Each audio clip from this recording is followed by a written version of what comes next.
On his 8th birthday, Robbie Middleton was tied to a tree, had gasoline thrown over him, and then he was set on fire. Incredibly, despite being in excruciating pain, he managed to stagger home in a ball of flames and collapse in the street. Robbie's horrified mum found her son blistered beyond recognition and close to death.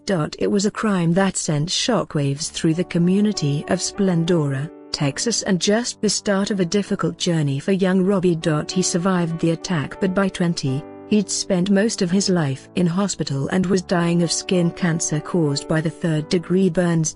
Days before his death, Robbie recorded a harrowing video that not only named his attacker, but revealed the shocking reason why he was set alight. That life-changing day. Robbie had been raped in the same woods, by the very same monster who went on to set him on fire. Back in 1998, Robbie Middleton was the outgoing youngest of 3 children living with his parents Colleen and Bobby.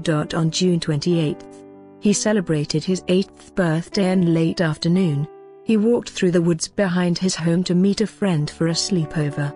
Shortly afterwards, Robbie emerged from the trees in flames. He screamed in agony as his flesh melted in the inferno. At the hospital, Robbie's family were told he wouldn't survive.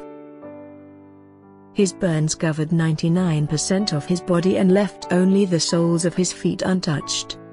His eyelids were gone and his skin scorched. But Robbie pulled through with the help of more than 150 operations and countless skin grafts.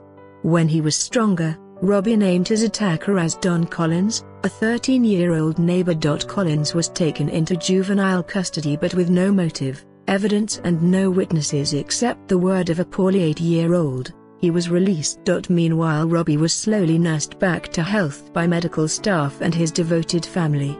Even though he was severely disfigured, and was haunted by nightmares.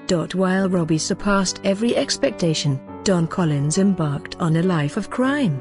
By 16, he was convicted of sexually assaulting an 8-year-old boy and served 4 years.